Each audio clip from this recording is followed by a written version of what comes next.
हम सबको जो मरना है वो कितने दिन में मरना है? 7 दिन में।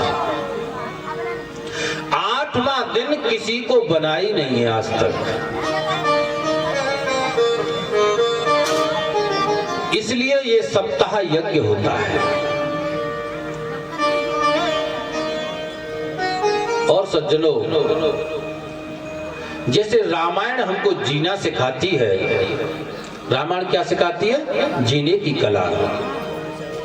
इसी प्रकार से श्रीमद् जो भागवत है वो मरना सिखाती है कि व्यक्ति को कैसे मरना चाहिए। क्योंकि मरना तो निश्चित है ही, जाना तो है ही। जैसे आप कहीं किसी के यहाँ रिश्तेदारी में गए, ये तो निश्चित है कि 2 दिन बाद आपको वहां से आना है लौट करके, लेकिन सम्मान पूर्वक अगर आप आएंगे तो ज्यादा अच्छा है। अगर आपको अपमान करके अगर ढकेला मार के निकाला जाए तो जी ज्यादा खराब है। इसलिए सज्जनों सावधान हो जाओ, जाना तो है ही, कोशिश ये करो कि सम्मान पूर्वक जाएं, आदर पूर्वक हम यहाँ से जाएं। ऐसा ना हो कि हमारा अपमान करके कोई निकाले तब हम जाएं, तो फिर क्या रह गया? कुछ नहीं। इसलिए ये 7 दिन के यज्ञ का विधान है। सौनक जी ने पूछा, ये सबसे पहले विधान बताया किसने था?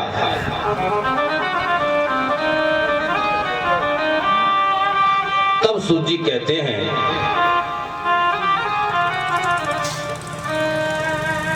परीक्षित जी हमारी तरफ ध्यान दें और 7 दिन हमको दे दीजिए आप, और वो भी ज्यादा नहीं, केवल 4 घंटे रोज हमको दे दीजिए। हमको ही देखिए, हमको ही सुनिए और किसी को मत देखिए, हमको देखो 4 घंटा। बोलिए गोविंद भगवान की जय हो।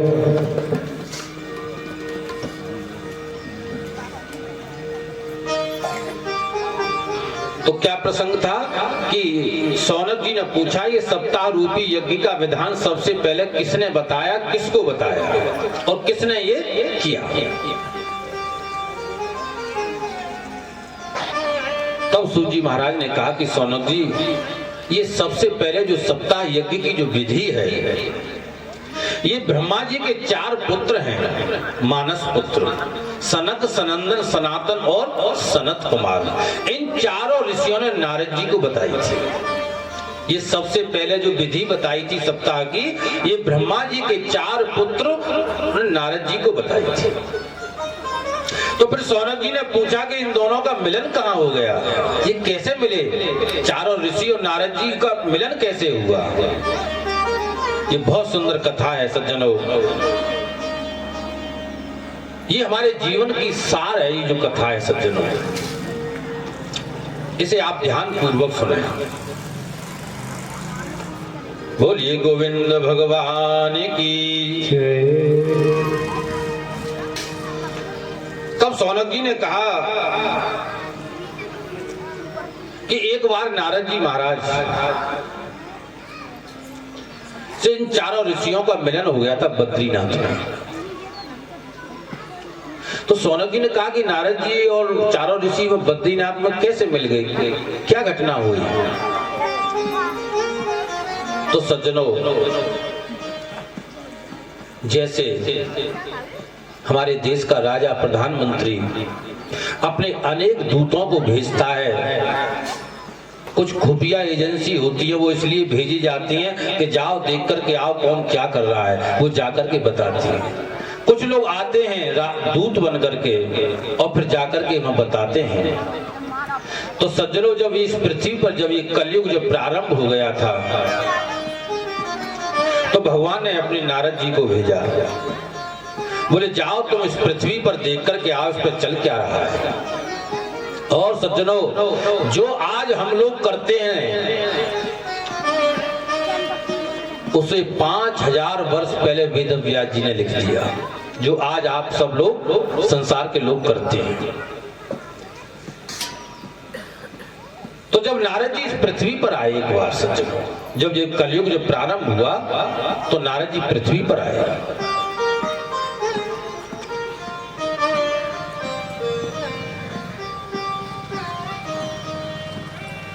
तो एक बार नारद जी जब बद्रीनाथ में जब भ्रमण कर रहे थे तो इनको चारों ऋषि मिल गए, ब्रह्मा जी के पुत्र। अच्छा, ये चारों जो ऋषि हैं ये हमेशा 5 वर्ष के ही रहते हैं, न कभी बढ़ते न कभी घटते, इनको ये वरदान प्राप्त है। और इनकी सबसे बड़ी बात ये है कि ये सत्संग प्रेमी हैं, और ये इतने सत्संग प्रेमी हैं कि अगर इन्हें कोई व्यक्ति और ना भी मिले सत्संग करने को तो चारों भैया एक जगह बैठ जाते हैं और सत्संग करना शुरू कर देते हैं। देखो, इन कथाओं से अपने जीवन में उतारो, समझो कि ये कथाएं हमें क्यों सुनाई जा रही हैं, इन कथाओं से हमारा क्या लेना देना है। देखो, सत्संग जाने के लिए जरूरी नहीं है कहीं जाइए, आप अपने पिता से सत्संग कर सकते हैं, और घर में माता पिता भाई सब बैठ करके थोड़ी देर जैसे और चर्चाएं करते हैं, 24 घंटा में एक बार ज्ञान चर्चा जरूर करें, अच्छी अच्छी सत्संग की बात जरूर करें। क्योंकि आज आप देखते हो कथाओं में बच्चों का मन कम लगता है, युवाओं का कम मन लगता है। इन्हें सत्संग की आवश्यकता है सज्जनों।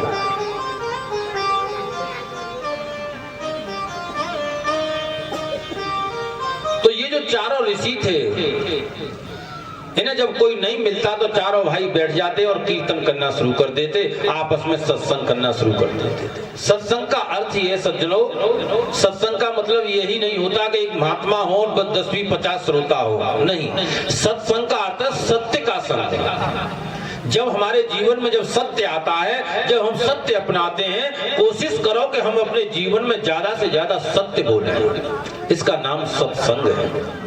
और तुम दिन भर झूठ बोलो और शाम को भले ही कितने भी पांडालों में जाके सत्संग सुनो, उसका कोई लाभ नहीं है। सत्य को जीवन में धारण करने का नाम सत्संग है।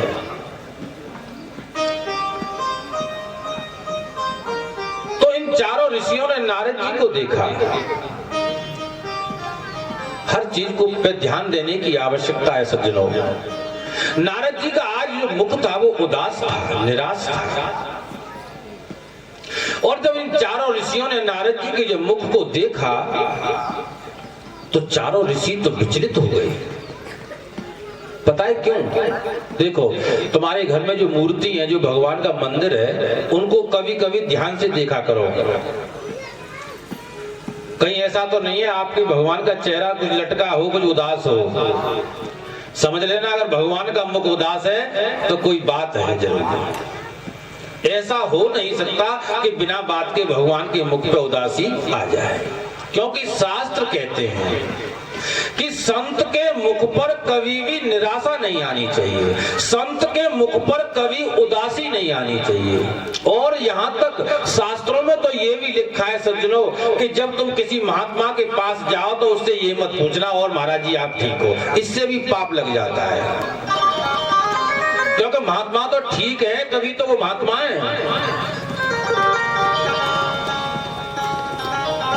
और हाँ, अगर संत के मुख पर अगर उदासी है, तुम्हारे घर में रहने वाले भगवान के मुख पर अगर उदासी है, तो समझ लो बहुत बड़ा कोई संकट आने वाला है, बहुत बड़ी कोई प्रलय आने वाली है। क्योंकि संत की मुख की जो उदासी होती है वो अपने लिए नहीं, वो समाज के लिए होती है, संसार के लिए होती है। पहले तो कभी संत का मुख उदास होना ही नहीं चाहिए, और अगर है तो समझ लो कि संसार में कोई बहुत बड़ा संकट आने वाला है। इसका प्रमाण भी है सज्जनों।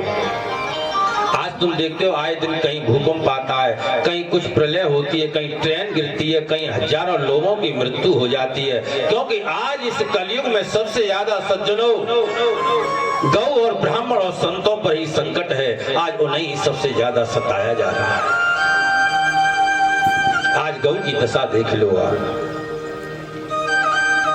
और आज गौ की दुर्दशा के कारण ही अनेक रोग घर में प्रवेश कर गए।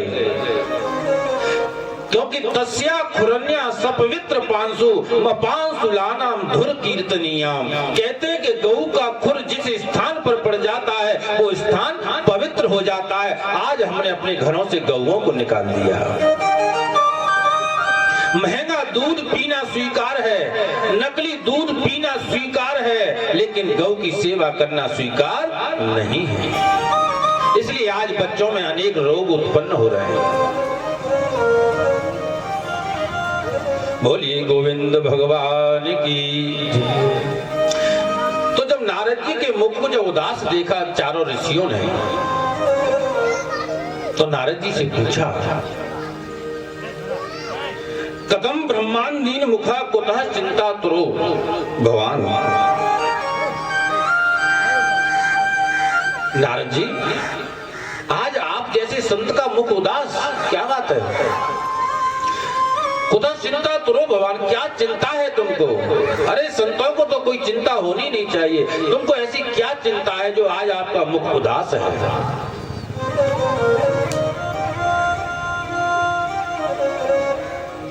तब नारद जी ने कहा कि आज मेरे जो उदासी का कारण है, बैठ जाओ बच्चों, बैठ जाओ शांति से। बोलिए गोविंद भगवान की। तब नारद जी ने कहा कि मेरा मुख इसलिए उदास है कि मैं अभी अभी पृथ्वी से आया हूं और मैं पृथ्वी पर गया था। अहम तु पृथ्वीम यातो ज्ञात्वा सर्वोत्तमामिति। मैं अभी अभी पृथ्वी पर गया और मैंने जो वहां देखा और जो मैंने वहां जाना, उसे देख करके मैं बहुत दुखी हूं। तो ऋषियों ने कहा, क्या देखा आपने पृथ्वी पर?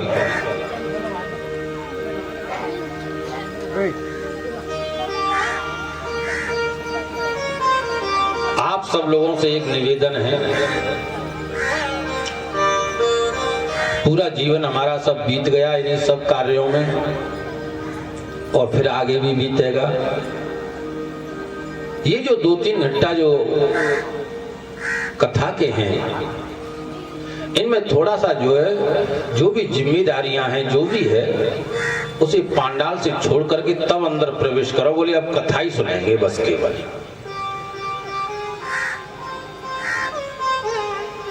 और जितना शांति का वातावरण पांडाल में रहेगा, समझ लो उतनी ज्ञान की वर्षा होगी, जिसके लिए आप यहाँ बैठे। आपने इतना दुर्लभ समय निकाला है, उसका कारण केवल ज्ञान है। ज्ञान की तो ही पिपासा है, तो ज्ञान हमको मिलना चाहिए। बोलिए गोविंद भगवान की। तो कहते हैं कि हम तो पृथ्वी ज्ञात्वा सर्वोत्तमामिति, मैं पृथ्वी पर गया और मैंने वहां क्या देखा? बोले पुष्करम च प्रयागम च काशीम गोदावरी तथा। मैं प्रयागराज भी गया और मैं पुष्कर भी गया। और देखो, इन कथाओं को सुनने से अपने जीवन में परिवर्तन लाना। हम लोग भी काफी तीर्थ यात्राएं करने जाते हैं। एक तो देखो, तीर्थ यात्राओं में कम समय के लिए जाना चाहिए, बहुत कम समय के लिए। अपने घर को तीर्थ बनाओ, अपने घर को मंदिर बनाओ, और ऐसा तीर्थ अपने घर को बनाओ कि देवता आकर के तुम्हारे घर में आकर के निवास करें। उनका मन न करे आपके घर से जाने का। यहाँ बहुत लोग ऐसे हैं जो वहां जाते हैं। हमारी कुटिया में एक छोटी सी कुटिया है जिसमें हम रहते हैं, पर उसमें कुटिया में जाने के बाद व्यक्ति जाने का नाम नहीं लेता। मुझे ही कहना पड़ता है, मैं ठीक है आप जो है। बोले गुरुजी क्या बताएं, मन नहीं कर रहा है यहाँ से जाने, जबकि उसमें कोई विशेष सुख सुविधा भी नहीं है। लेकिन वहां ठाकुर जी रहते हैं, ये सबसे बड़ी सुविधा है। गोविंद वहां रहते हैं, यही सबसे बड़ी सुविधा है कुटिया। भगवान का समय से स्नान होता है, भगवान का समय से भोग लगता है, भगवान का समय से सब वस्त्र पहनाए जाते हैं।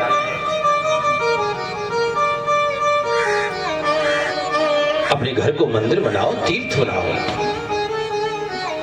और तीर्थ तो तुम्हारा घर है ही।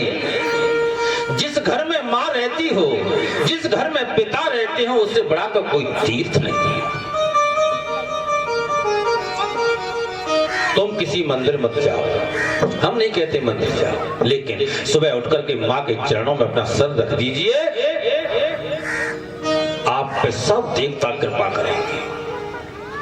अगर तुम्हारी माँ ने वास्तव में दिल से आशीर्वाद दे दिया तो देवता तो आशीर्वाद देने को तैयार बैठे। सबसे पहले अपनी माँ का आशीर्वाद लो। नारद जी कहते हैं कि मैं पुष्कर भी गया और मैं प्रयाग भी गया और मैं काशी भी गया और मैं गोदावरी नदी पे भी गया और हरिक्षेत्रम कुरुक्षेत्रम, मैं हरिद्वार भी गया था और मैं कुरुक्षेत्र भी गया था और श्री रंगम सेतु वंदनम, मैं रामेश्वर भी गया था। एव मादेषु तीर्थेषु ब्रह्मांड इतस्ततः, और भी मैंने अनेक तीर्थों में भ्रमण किया। देखो, तीर्थों में किया हुआ पाप कभी पीछा नहीं छोड़ता, नष्ट नहीं होता है। इसलिए तीर्थों में कम समय के लिए जाइए और वहां जाकर के गंदगी मत फैलाइए और ब्रह्मचर्य का पालन करिए, तब तो तीर्थों में जाना सही है। अब जैसे लोग गंगा नहाने जाते हैं, गंगा गंदगी दूर करने के लिए नहीं है। गंदगी तो अपनी दूर अपने बाथरूम में करिए, साबुन से करिए, लेकिन अगर पापों की गंदगी दूर करनी है तो शुद्ध होकर के, पवित्र होकर के, पहले नल पे स्नान करके अपने शरीर को शुद्ध करके तब गंगा में जाकर के स्नान करिए। और स्नान के बाद कभी शरीर मत पहुंचना और अपने उतारे हुए कभी वस्त्र को गंगा में मत धोना।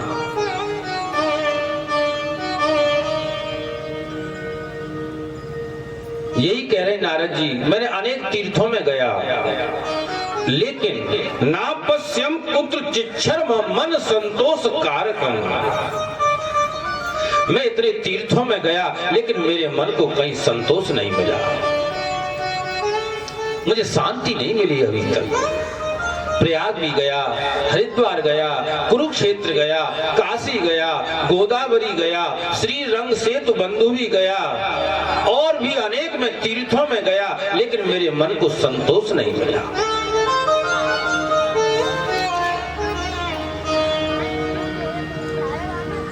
क्योंकि बताते हैं, बोले सत्यम नास्ति तपः शौचम, इस पृथ्वी पर मुझे कोई सत्य बोलने वाला नहीं मिला। अच्छा, आपने देखा झूठ बोलने की हम लोगों को बहुत आदत पड़ गई है, स्वभाव बन गया, बिना बात के भी झूठ बोलते हैं। जहाँ जरूरत है वहां तो कोई बात नहीं है, लेकिन बिना आवश्यकता के भी व्यक्ति झूठ बोलता है, क्योंकि उसके स्वभाव में आ गया है। आप किसी का फोन आया, आप हो बलीपुर में और बता रहे भैया मैं तो जो बाहर आ गया हूं इस समय, ये तो झूठी हो गया। इसका अर्थ यह है कि कलयुग में व्यक्ति बात बात पर झूठ बोलता है। और सज्जनों, ये जो हमारी पृथ्वी है, ये दो ही लोगों के ऊपर टिकी हुई है। बताइए किसके ऊपर टिकी हुई है पृथ्वी? एक तो उस पुरुष के ऊपर टिकी हुई है जिस पुरुष ने अपने जीवन में कभी झूठ नहीं बोला, जो हमेशा सत्य बोल रहा है, ऐसे व्यक्ति के ऊपर ये पृथ्वी टिकी हुई है। और एक वो जिस स्त्री ने अपने पति के अलावा किसी पर पुरुष का मुख नहीं देखा और जिसने पर पुरुष को चाहा ही नहीं, कभी देखा नहीं, ऐसी स्त्री के ऊपर ये पृथ्वी टिकी हुई है,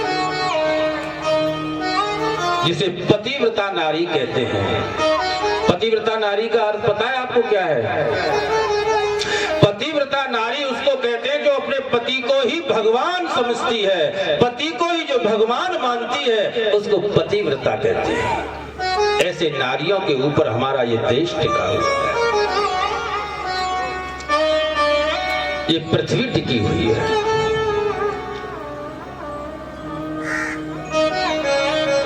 बोले सत्यम नास्ति, मुझे इस पृथ्वी पर कोई सत्य बोलने वाला नहीं मिला। और तपः, मुझे कोई तपस्वी भी नहीं मिला, मुझे कोई तप करने वाला नहीं मिला। अब आप कल्पना कीजिए, जब हम एक दिन बिना भोजन के रह नहीं सकते, एक दिन तो छोड़िए 4 घंटे नहीं रह सकते, तो हम तपस्या क्या कर पाएंगे इस कलयुग में। जाके जटानक सिखा विशाला, सो तापस कलित काल कराला। कलयुग में जिसके बड़े बड़े नाखून होंगे और जिसकी बड़ी बड़ी जटाएं होंगी, लोग उसी को जो तपस्वी समझेंगे।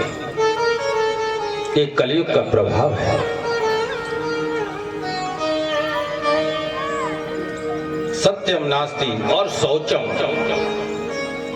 आज पवित्रता बिल्कुल समाप्त हो गई। हमारे जीवन में पवित्रता नहीं रही। भागवत में लिखा है कि अगर आपको भगवान की प्राप्ति करनी है, अगर आपको मंत्र नहीं आते कोई बात नहीं है, आपको जप करना नहीं आता कोई बात नहीं है, आपसे भक्ति करनी नहीं आती कोई बात नहीं है, आपसे कुछ भी न आता हो, बस एक काम कर लेना, अपने जीवन को पवित्र बना लेना, अपने जीवन को पवित्रता से जीना, इससे आपको भगवत प्राप्ति हो जाएगी। और सज्जनों, इस जीवन को पवित्र बनाओ। अपवित्र करने वाले तो चारों तरफ लोग घूम रहे हैं भेड़ियाओं की तरह। सज्जनों, वो तुम्हें अपवित्र करने के लिए घूम रहे हैं, लेकिन तुम दृढ़ रहना अपने धर्म पर, अपने धर्म पर मजबूत रहना, अपने कभी धर्म को मत छोड़ना। यही सबसे बड़ी भगवत प्राप्ति है। बड़े बड़े लोग आएंगे तुम्हारे पास रूप बदल बदल करके तुम्हारी पवित्रता को नष्ट करने के लिए। बड़ी बड़ी चमक धमक लोग वाले तुम्हारे जीवन में आएंगे तुम्हारी पवित्रता को नष्ट करने के लिए, पर तुम अपनी पवित्रता को बनाए रखना, अपने धर्म को बचाए रखना। ये भी एक भगवत प्राप्ति का साधन है। इसलिए नारद जी कहते हैं शौचो, शौच माने कहते हैं पवित्रता को। सज्जनों, आज व्यक्ति के जीवन से पवित्रता नष्ट हो चुकी है। जहां उसका मन करता है उन बर्तनों में खाता है, जो जैसा मिल जाए उसी भक्षा अवक्ष जो मिल जाए उसी को खा लेता है। उसे ना ये पता ये बर्तन पवित्र है, न ये बिस्तर पवित्र है या नहीं। आज हमारे जीवन में अपवित्रता इतनी हो गई है कि हम गोविंद तक जा ही नहीं पाते, क्योंकि वहां जाने के लिए पवित्रता चाहिए। और वो पवित्रता शरीर की भी और मन की भी, दोनों पवित्रताएं होनी चाहिए, तभी हमें गोविंद की प्राप्ति होगी। अगर आप ये सोचते हो कि हम ऊपर से सुंदर स्वरूप बना लें और अंदर हमारे अंदर अपवित्रता है, तब भी गोविंद की प्राप्ति नहीं होगी। और आगे कहते हैं कि सत्यम नास्ति तपः शौचः दया दानम न विद्यते। और मैंने इस पृथ्वी पर देखा कि आज व्यक्ति के अंदर दया नहीं है, निर्दयी हो गया है। और ये सत्य है सज्जनों, आज हमारे तुम्हारे सबके अंदर दया नाम की कोई चीज नहीं है। हम केवल दया अपनों पे ही करते हैं, बस वो दया नहीं है। अभी आपके बच्चे को बुखार आ गया और आप उस पर दया कर रहे हैं, तो ये दया नहीं है, ये कर्तव्य है। दया तो जब मानी जाएगी जब पड़ोसी के बच्चे को जब बुखार आ जाए और उससे तुम्हारी बोलचाल भी नहीं है, और फिर भी तुम उसे डॉक्टर को दिखाने ले जाओ और दवा दिलवा करके जब उसे घर छोड़ोगे, उसका नाम दया है। बोले देखो कितनी दया है इनके अंदर, हमारी तो इनसे बोलते भी नहीं थे, लेकिन फिर भी हमारे बच्चे को दिखा करके लाए। जब हम दूसरों पे करेंगे तब दया मानी जाएगी। आज व्यक्ति निर्दयी हो गया है। और दानम न विद्यते, मैंने इस पृथ्वी पर कोई दानी नहीं देखा, मुझे कोई दानी नहीं मिला, दान करने वाला नहीं मिला। तो किसी ने कहा कि नहीं साहब ये बात तो नहीं है, आज लोग तो खूब दान करते हैं, बड़े बड़े लोग दान करते हैं। बोले दान तो करते हैं लेकिन यश की प्राप्ति के लिए, सम्मान की प्राप्ति के लिए।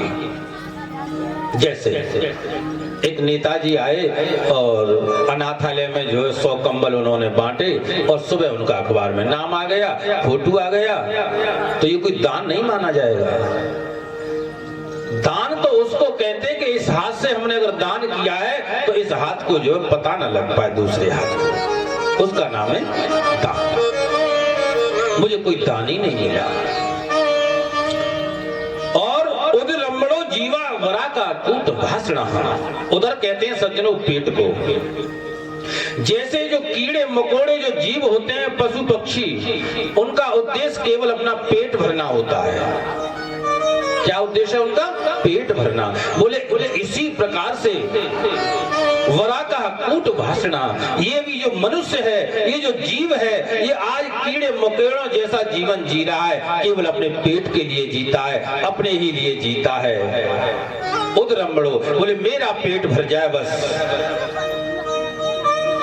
ये मैंने पृथ्वी पर देखा। और क्या देखा?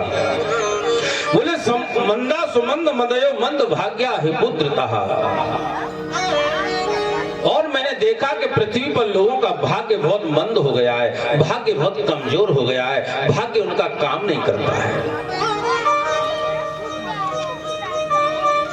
सज्जनों, भाग्य इसलिए कमजोर हो गया है कि हम देखो आजकल ज्यादा संख्या लोगों की हो गई है। बोले साहब हम भगवान को नहीं मानते हैं। तुम इसलिए नहीं मानते हो भगवान को कि तुम उस नियमों पे चलना ही नहीं चाहते हो, उन नियमों का तुम पालन नहीं करना चाहते हो, तुम मनमानी अपने ढंग से जीवन जीना चाहते हो, इसलिए ये बात तुमको कहनी पड़ रही है।